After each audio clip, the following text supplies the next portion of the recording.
Hello, everyone. Welcome back to All Roads Lead to Archive, Qualstar series about everything media, entertainment, and broadcast. I'm your host, Jeff Sengpeel. Today we're talking with Jim McKenna from Facilis about their shared storage platform for production and some of the new wonderful stuff they've got coming out. Facilis is a storied brand with a longer legacy than most of the shared storage providers out there. Jim, what do you feel has been key to your success in the media and entertainment space? Oh, Jeff, thanks for having me on. I appreciate it. I think Facilis for a long time has just been really focused on the needs of our customers, and we haven't gone too far afield from where we started, which is to support small and medium-sized post-production facilities that require high-end workflow tools, but without a high-end price and without high-end engineering or technical uh, uh, needs. So the Facilis line has always been known to be simple, and that's something that we try and keep with every release. Although the feature set has been, of course, growing leaps and bounds, especially in the past 5 to 10 years. And because of that, we're really reaching out to our customers every time we see them. We have a trade show coming up in New York soon, and all the trade shows and events that we go to throughout the year. Always reaching out to them with what can we be doing better, and not sort of over-engineering something that doesn't necessarily fit their requirements or fit their needs. And by doing that, I think we've kept a lot of loyal customers over the years, and we've been able to upgrade them release after release, and sometimes with multiple systems over generations. Well, I know from my own experience, Facilis was my path to 4K production. There was nothing really out there that was able to fit the need when 4K came to the party. And now you've got all sorts of interesting methodologies for connection. Could you dive a little bit into the multiple connection methods that you can use with Facilis? Yeah, Facilis has really been all about access and connection. If you can't connect and if you can't access your storage, then you can't work, right? Whether that's on-prem or anywhere else. And so we've been a big fan of sort of excluding unnecessary parts of the workflow that aren't required, for simple access, wherever you happen to be. And so with on-prem, of course, we go one of the fastest out there, if not the fastest, with getting data to the client workstations that are needed in this 4K, 6K, 8K world. Now, when you're out of the facility and you need to get access to that same storage, we want to give you a way to do that that's different than just the generic VPNs, or maybe a cloud upload or something like that, where you have all these different components and parts in place, and you're now paying for rental storage. So our WAN link is basically designed around that exact feature. It's meant to connect between the client workstation and a server on a direct public IP without having a VPN, through our own shared file system. And then by virtue of that, we have some other tool sets like Fast Cache. And Fast Cache is a client-side caching system. Client-side caching is really useful if you have a low bitrate connection, like most of the internet is, as compared to on-prem connectivity. But still, over WAN link, I can play something like a 145 or 220 media, megabit that is, and not worry about it. But Fast Cache gives me the way to cache that locally, so I don't have that latency when the internet sort of gets when I get some issues with my internet bandwidth. When it gets a And then little so foggy, yeah. yeah, and we're trying to make it as easy as possible for people to use the storage that they have, connect to it, access it. And now we have hundreds of facilities all over the world that are using this exact method, some that are designed around complete remote access in a colo, and all they do is WAN link and fast cache in to get their media and work. Very cool. You had some big announcements and some reveals at the recent IBC show in Amsterdam. New interface and improvements there for Fast Tracker. Were you able to dive into the features, the new look and feel? Sure. Yeah, Fast Tracker, of course, our asset management system. One of the things that we did, several years ago was we decided that partnering with an asset management system was a bit dicey because we didn't have control over how they interacted with our permission scheme and how they interacted with our shared file system, and it just seemed too disjointed. So we built our own, and it took, of course, years, to get it to the point where it is now, where it's a fully functioning asset management system system for proxy generation, transcription, AI tagging, file movement, file copy, push to archive, archive tracking, all that stuff, as well as, of course, robust search and find capabilities, within the database itself, and having all of that robust tagging and metadata available for you. And what I can show you here is that I can bring up a version of my Fast Tracker and see that when I first open it up, I have this pretty generic interface that's it's useful, but I may want to change it around. So I'll go ahead and load some media up here and see that I have a frame and I have some area for metadata and markers, and I have a thumbnail area for the search results. But if I just want to be working on logging, I might not want to see all this other stuff. And the one thing we've heard a lot from our customers is, hey, this is all great, but my customers, the people that are coming in and hiring my services, they don't know what this is, right? They're not going to know what all this stuff is. So can you make it more simple, And so we have just generic logging mode. So if I go here and just bring down this logging mode, this takes it into a much more simple method where it says, okay, well, now I can just hit play and hit M to make a marker and type something in and keep going, and that way all that information goes to the editor, it goes into the database. I don't need to know much about what this thing does or what it is, but all I know is that I'm reviewing the footage that I probably have some stake in as a customer of this facility, and reporting what I want to the editor and to the producer on the job. And if someone were to come in and just say want to view something, and let's say Jeff comes in on his Mac, right, and Jeff opens up the Fast Tracker on his Mac and logs in as Jeff. I can make it so Jeff's user is defaulted to just this generic viewer and doesn't see anything else. All they see is the ability to open up this big window. There's the search results or whatever catalog he's able to see of all the shoot footage, and then play it down and review it. So this is something that we've done more recently because Fast Tracker got to the point where the feature set was pretty darn good. And we now have to sit back and say, okay, how do we make this more usable? Because the features, we just keep piling on features, it gets sort of like, it gets complex and it gets disjointed and it gets all over the place. And so we said, okay, now our job over these next couple of releases, moving up into sort of a rewrite that we're doing on the back-end administration, our job right now is to make this more usable, as an application for customers who we work for, who are the ones that run the stuff, and they're creative people, and they want to see it in a more pleasing way to them. They want to be able to customize it, around different ways, and that's what we've done. I want to be able to easily walk up and grab the screwdriver instead of having to dig through the entire. Exactly. If you want to make it easy, once again, that's the theme and the mission statement of the company for a long time is anything that's not tech that isn't easy won't be used. And we've seen that with so many other asset management systems out there where they get installed and a lot of money gets put into it and it just kind of dies in the vine because you can't convince people to double the time it takes to do everything just because it's an asset management system. So we try and be as passive as possible, away from the people that don't need to use it, but still give all the functionality for the people that need to see this every day.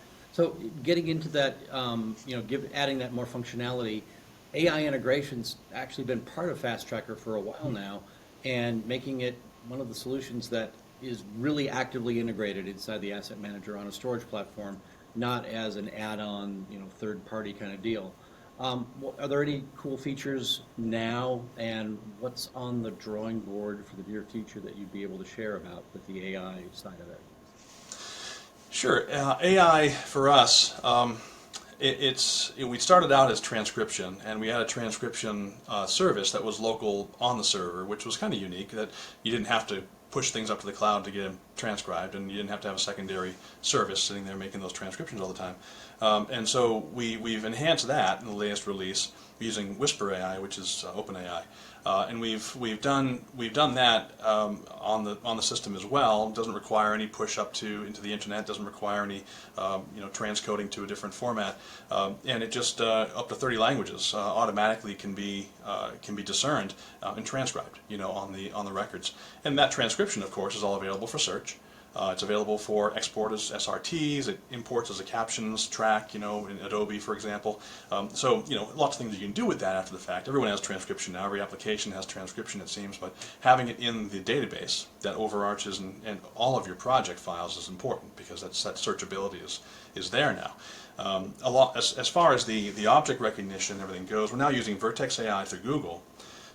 We found it to be the most user-friendly because if you have a Google account, it's not really that difficult to set it up. The pricing is okay, and you can get your feet wet into AI tagging pretty easily. And now with the new Vertex AI, we have a lot more information that we can get on the clips. For example, before it was just object tracking. Here's a tree, here's a car. Now it's what type of car that is. Here's the logo on the front of the car. What type of tree it is potentially. And text in the frame. If you pan over a street sign, you're going to see the name of that street. Right now in the metadata for that file. And all those things, including anything that you've seen in the frame that's a logo, is going to pop up and not just say there's a logo there and say what company that logo belongs to. It's not always right. Nobody gets it most of the time. In fact, I have some test footage from World Surf League, and they're not called World Surf League anymore. They have a new name now, but the logo itself, the old logo that they had, which is now gone for 10 years, it recognized that logo as World Surf League, and I was really surprised that Google sort of can go that far back and figure that stuff out. So these are all things that are important to our customers because they want to be able to search on files, find things like, for example, did you pan over, if you're a public access television station, we did that shoot downtown once. Did we ever get a picture of that sign before that place closed? It's like, well, just type it in, and then you got it. So these things are saving lots of time, and that's what AI is all about. AI is about saving time, having to go through things, having to search manually through all your footage to find what you need. And so we want to, in the future, make that more robust, but we're being practical about it. We're not, once again, overbuilding something that we don't know if there's a real problem right now, that people don't have this. So we're not going to put features in the product just because somebody else has them. We're going to hear from our customers that, hey, this is great, it'd be even better if you could do this, Then that becomes something, from the horse's mouth, as it were, that we can then take in and justify doing the work on it. So we're going to sort of take it in this AI world and sort of take it a little bit slow and figure out what people are doing and what they want to do and what they can't do currently, and that's going to drive our development going forward. Yep. The best way to innovate is find something that people want to see. Find a problem, Yep. because without a problem, there's no solution. Exactly. So you got some cool new tools to integrate with Blackmagic Design's DaVinci Resolve, in addition to the panels you have for the other creative tool set. How's the tool set working out for those folks, as Resolve is a deeper and broader tool set for a large number of parts of the post-production process than many single creative applications? Right. So we love that Resolve, from this one application can do so much. And we were looking forward to getting access to the SDK and working with them on that. And so that was shipped earlier this year. And what our customers really said was, I want the ability to be able to bring metadata in. I want to be able to bring markers in. That was their kind of number one. If I put a marker on something, it has to transfer into the application so I can see that it's there. And that's the way I'm moving, ideas back and forth between different people in the production. And then to be able to attach proxies, which is really cool. To toggle on the timeline for Adobe, for example, prefer proxies, and then for Resolve. So those, the proxies that we're creating in Fast Tracker then become those proxies that you're seeing on that timeline in Adobe and Resolve now. And all those things, are really interesting for customers, and it gives them a little bit more of a motivation to take an asset management system and make it part of their daily life. Because once again, going back to the idea that if you don't have buy-in from the creative people on the asset management system, it's really tough, because then it's all you, and then, well, why am I doing this? Why am I dealing with, this MAM and having to index everything and all this stuff, even though it's pretty simple in background operations, you creative people have to buy into it. And if they find that their life becomes easier because of this, or they don't have to wait for the proxy to be generated after they hit the application, and they can just start working, then that's the kind of thing that they're looking for. We also are going to be working on an Avid panel. This is something that we see out there. That's some of our other folks out there have done. And Avid has an SDK for panel. It's something where we're not announcing a product yet. When that happens, is everything will be sort of tidied up and buttoned up and ready to go. But we're working on it in development.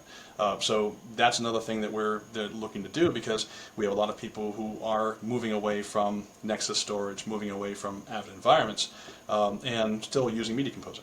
So this is something that we think is very important for us. Not only just the fact that we can create, op-atom DNX proxies within Fast Tracker, but the fact that we can, have that panel in the application makes it easy to move those into the bin and make all that work.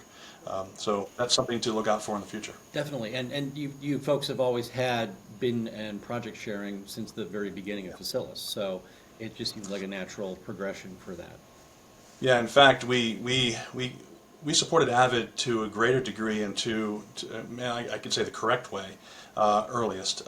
Back in 2009, when we first created our shared file system, we made sure that we weren't going to do the shared file system unless we had full Avid compatibility, a la Unity, Nexus, whatever it was back then, and so ISIS rather back then.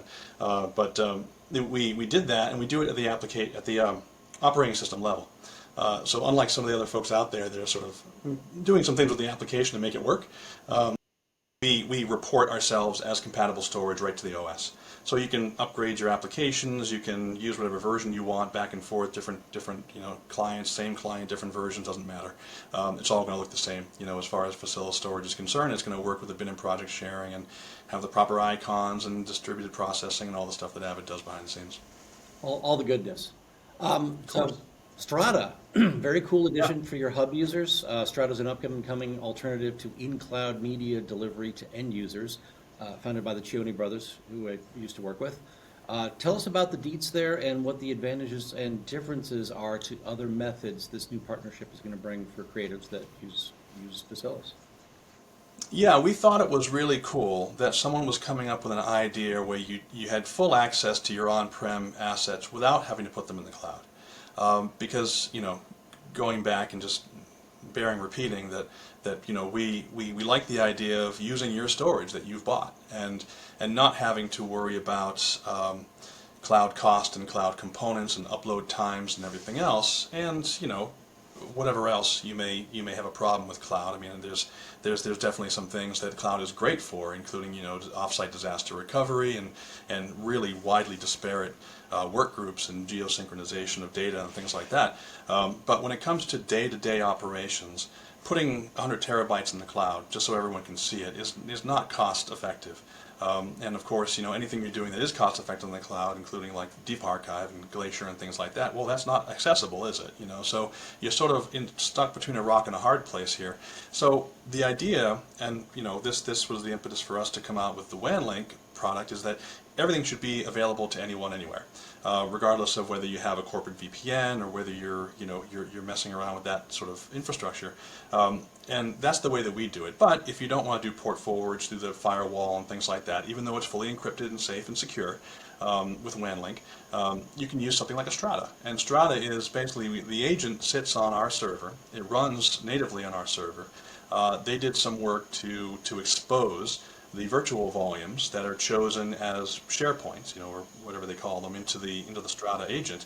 And then you can log in from anywhere on a browser and just go in and see this directory structure, see that folder, see those files.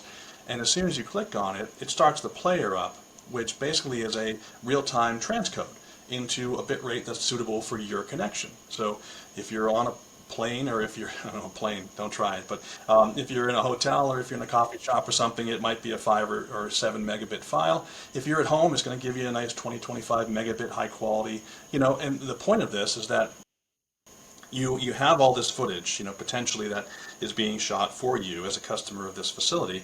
You're being given access to it. Play it down, review it. If you really want to see it in greater detail, you download it. Right there.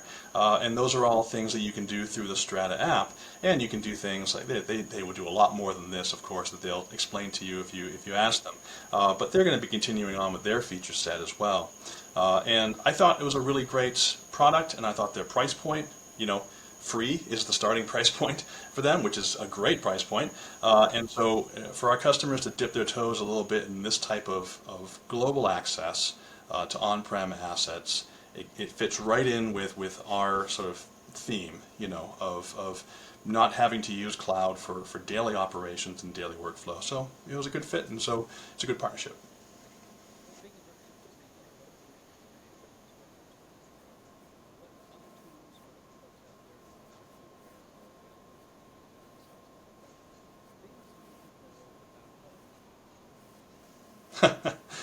Well, the nice thing I think about being the last or one of the last Windows-based servers, and people cringe when they hear that, but we're not using any of the Microsofty stuff in our shared file system. It is basically another level, underneath, I guess, the operating system, because we don't have to pay Microsoft for the amount of people that hit the server at the same time. We don't have to worry about any of the Microsofty network subsystem and how they cache and things like that. We sort of float above all of that, but we still run with a Windows operating system, which means that we have a lot of stuff that can run, Strata being one of them.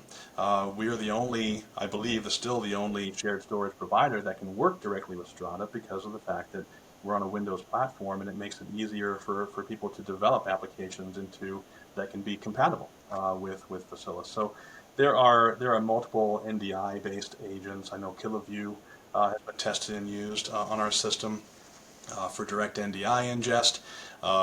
Lots of different log monitoring and security applications that can be used, because when it comes right down to it, it's IT, and it's Windows.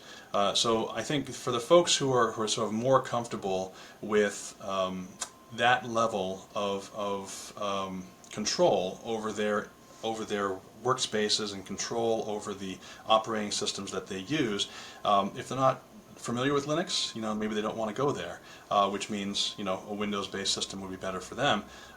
And there's certainly a bit of FUD out there about it, and I'd like to discourage that, because our systems have been every day, every month, every year reliable for a long time, and it's going to continue to be that way. Excellent. General thoughts on the health of the media industry? You may have picked up some things talking to folks at IBC and talking with folks in other verticals. What would you say the vibe is these days? Tentative. I mean, it's hesitation. It's a bit, about tax relief and what programs are in place and what programs are leaving. And that's always been a concern, with the industry, and being able to get access to the money that they need, and being able to credit themselves, for that at the end of the year. And so those are the things that really are keeping people on their current technology, I think, for the most part, and hesitating, when it comes to new technology that's that could be deployed, is just that, where's the money coming from, and how much of it is mine, how much of it can I claim, and is this going to be something that disruptions are out there, disruptions, whether it be government shutdowns or strikes or transit walkouts or anything else. I mean, so disruptions are something you need to deal with every day, as a facility owner. And a company that can sort of help you through that by doing a couple different things. One, making sure that you're not on a subscription plan, where if you can't pay the subscription this month, your system is bricked. I mean, we don't ever want to hear about that. The second thing is that not charging you retroactive fees when it comes to support and warranty contracts. If you have to lapse for a little while, that's fine. I'm sure there's a good reason for it. I'm not going to make you pay for the time that you've lapsed. So that's just things that we've done over the course of our lifespan as a company, that we've tried to keep on the better side and the right side of the ups and downs in the economy, by making sure our customers can feel like they have a partner in us. And so regardless of where the industry goes at this point, I think we have a solution that is certainly compelling at its price point, and competes well up market, punches above its weight in many ways, and does things that no others can, including WAN link and fast cache, as I mentioned earlier, for remote access. And of course, disruptions will cause you to further investigate remote access as a workflow that you can use. And as companies are shutting their doors, going to colos, going to full remote, you don't have to worry about buying an on-prem system today that's not going to be compatible with that workflow in the future. So that's where we want to be, and we can't wait to see the industry sort of turn around and get us back to sort of pre-pandemic levels. But until then, we're happy to keep our customers working and chugging along. Quite understandable. Jim, thanks for joining me here today. Great to catch up and hear about the great advances Facilis has been making, keeping this industry on the cutting edge. And thanks to you out there for clicking in to spend a bit of your day with us. If you get a chance, I'd love to see you like and subscribe below. Buttons are down there. And remember, all roads lead to archive, where Qualstar is LTO.